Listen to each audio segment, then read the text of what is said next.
जी हम बात करेंगे use of theorem of component dividendo पे कि हम कैसे कुछ वैल्यू जो है वो फाइंड कर सकते हैं कंपोनेंटो डिविडेंडो के थ्योरम को अप्लाई करके।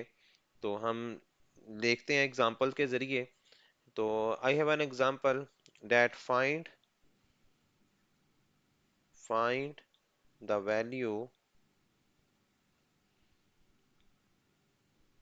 ऑफ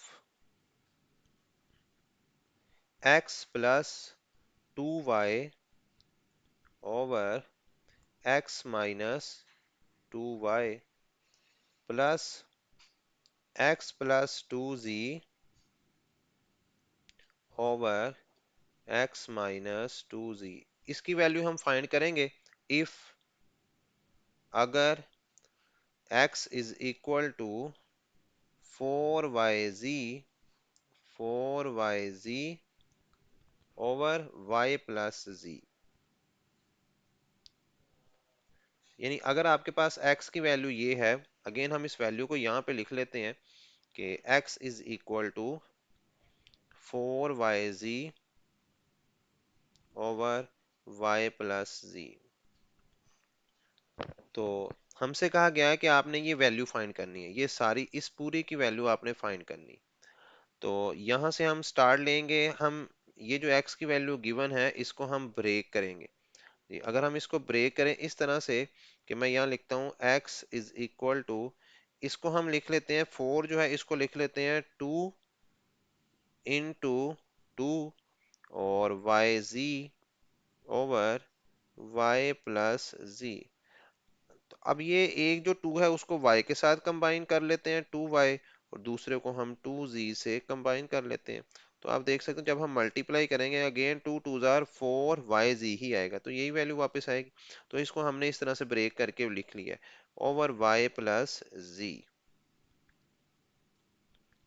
और देखिए हमसे जो वैल्यू फाइंड करने के लिए बोला गया है वहां पर ये न्यूमरेटर में x अगर होगा तो डिनोमिनेटर में 2y होना चाहिए। ये जो साथ वाली वैल्यू है ये हमें बता रही है 2y। तो हम क्या करते हैं, हम इस 2y को ले जाएंगे लेफ्ट साइड पर। तो x 2y इधर मल्टीप्लाई हो रहा है, तो जब ये लेफ्ट साइड पे जाएगा तो डिवाइड हो जाएगा। x over 2y will be equal to 2z over y plus z। Hope that के यहाँ तक आपको कोई प्रॉब्लम नहीं हुई होगी। अब हम यहाँ पे इसके ऊपर थ्योरम अप्लाई करेंगे कंपोनेंटो डिविडेंडो का। तो यहां पर हम लिखेंगे बाय कंपोनेंटो डिविडेंडो थ्योरम।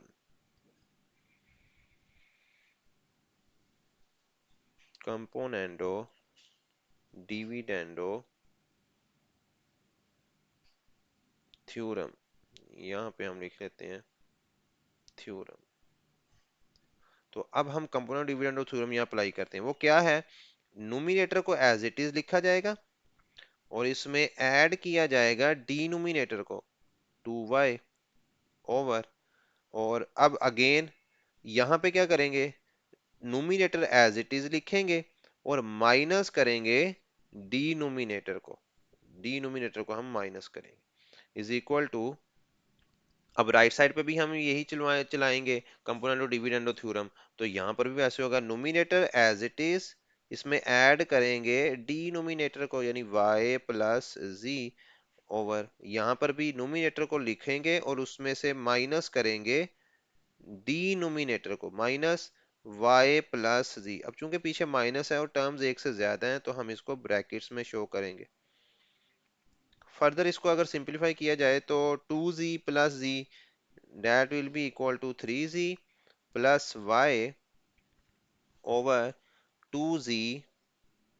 अब यहाँ से माइनस जो है अगर दोनों के साथ मल्टीप्लाई होगा इनके साइन चेंज हो जाएंगे। ये होगा माइनस y माइनस z, और यहाँ से आपको मिलेगा 3z plus y over 2z minus z रहेगा 1z और माइनस का y। तो देखिए हमने वैल्यू फाइंड की है अभी x plus 2y over x minus 2y की। तो ये वाली वैल्यू, इसकी वैल्यू जो है ना हमने ये फाइंड कर ली। अब इसको हम नाम भी एक दे, देखिए इक्वेशन है ना, तो हम इसको बोल देते हैं इक्वेशन नंबर 1। अभी हमने इसको इक्वेशन नंबर 1 का नाम दे दिया है। अब आप देखें, ये वाली x plus two Y over x minus two y, ये वैल्यू हमने फाइंड कर ली है, ये x plus two Y over x minus two y. अब ये वाली वैल्यू जो है ये रहती है, हम ये फाइंड करेंगे x प्लस टू जी एक्स माइनस टू जी, इसकी वैल्यू फाइंड। इसके लिए हम क्या करेंगे, हम यहाँ पे देखें आप, ये जो इक्वेशन हमने बनाई ना, इसको भी कोई नाम यहाँ पे हम कह देते हैं इस इक्वेशन को, चले अल्फा का नाम दे देते हैं। हम इस इक्वेशन को नाम दे देते हैं अल्फा का। तो हम यहाँ पे लिखते हैं अगेन फ्रॉम, या लिखें फ्रॉम इक्वेशन अल्फा। हम इक्वेशन अल्फा जो है वो दोबारा इसको यूज करेंगे इसका। इक्वेशन अल्फा से हम यहाँ से क्या करेंगे, देखिए अब यहाँ पे हमारे पास x के साथ टू जी है, ऊपर भी और नीचे भी, तो नोमिनेटर डिनोमिनेटर दोनों में। तो हम क्या करेंगे, हम इस टू जी को लेफ्ट साइड पे लेके आएंगे, तो ये बनेगा x over two ji is equal to, यहाँ बचेगा टू वाई, और ओवर में y प्लस जी। अब अगेन हम यहाँ इसके ऊपर कंपोनेंट और डिविडेंड थ्योरम अप्लाई करेंगे। तो हम यहाँ पे लिखते हैं अप्लाइंग कंपोनेंट और डिविडेंड, यानी हम सिंपल ये वाली जो लाइन है ना यहाँ पे लिखेंगे, हम लिखते हैं बाय, यहाँ पे हम एक लाइन जो है वो ड्रॉ कर लेंगे ताकि सेपरेट हो सके ये पार्ट। हम लिखेंगे by componendo, componendo dividendo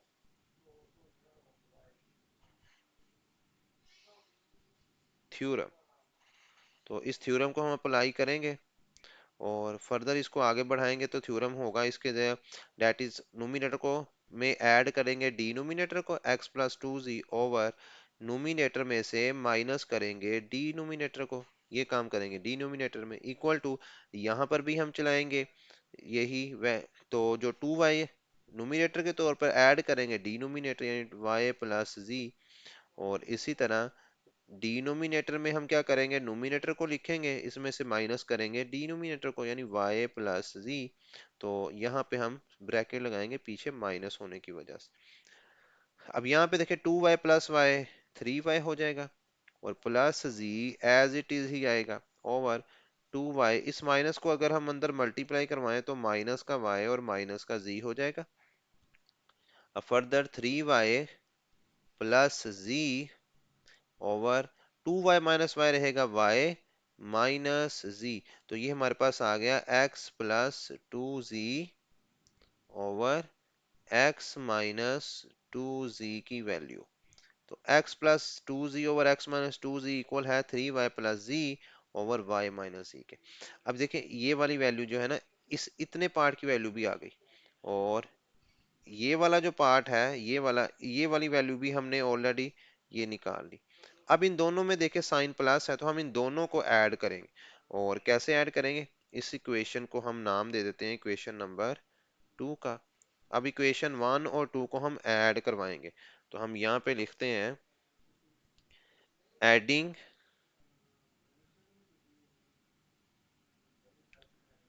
equation 1 and 2।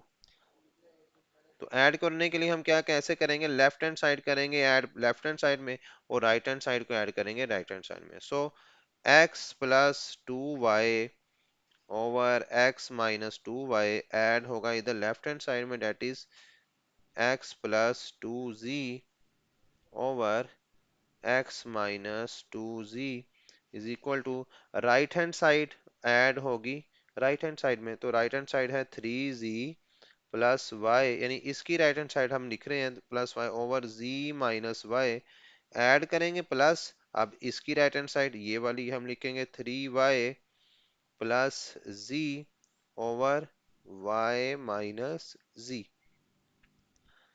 अब यहाँ पे हम एक दफा ये डिनोमिनेटर में वैल्यूज को अगर सेम जो है वो कर लें, तो ये होगा three Z plus Y over Z minus Y plus three Y plus Z. अगर इन दोनों में से माइनस कॉमन लें तो साइंस चेंज हो जाएंगी दोनों की, z माइनस का प्लस में चला जाएगा और प्लस का y माइनस के y में कन्वर्ट हो जाएगा। अब यहाँ पे 3z+y over z minus y, ये प्लस इस माइनस से मल्टीप्लाई होगा तो माइनस आएगा, और ऊपर बचेगा 3y+z over z minus Y. अब आप देख सकते हैं कि एलसीएम लेना हमारे लिए बहुत इजी हो चुका है, क्योंकि हम एलसीएम में ये सेम फैक्टर्स हैं तो एक बार ही लिखे जाएंगे, कॉमन है, तो c माइनस वाई एलसीएम के तौर पे आएगा। यहाँ पे एलसीएम डिनोमिनेटर सेम है तो ऊपर वाली वैल्यू एज इट इज लिखी जाएगी 3z+y। अब माइनस लगाएंगे तो यहाँ पर भी एलसीएम डिनोमिनेटर सेम है तो ऊपर वाली वैल्यू एज इट इज लिखी जाएगी 3y+z। तो पीछे माइनस होने की वजह से हमने इसको ब्रैकेट में शो किया है। अब इसको फर्दर सिंप्लीफाई करेंगे, 3z+y माइनस इससे मल्टीप्लाई होगा, ये हो जाएगा -3y माइनस का z, साइंस चेंज हो जाएंगी इनकी, ओवर z माइनस वाई। अब ये 3z और ये z है 1z, 3 में से 1 निकलेगा तो सिंपल 2z ही बचेगा, और -3y प्लस का y तो माइनस का 2y हो जाएगा, ओवर z माइनस वाई।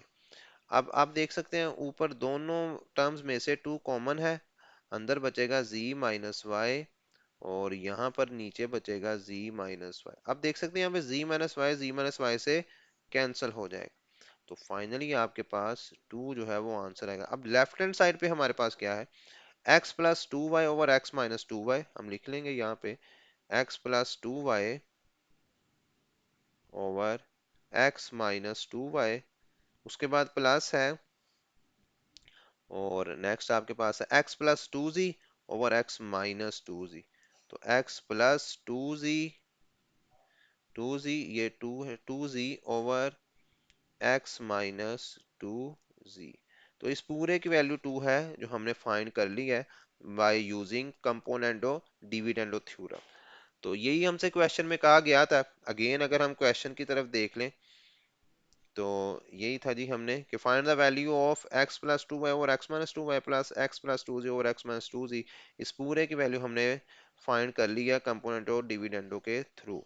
तो ये हमारे पास वैल्यू आई है 2 वैल्यू।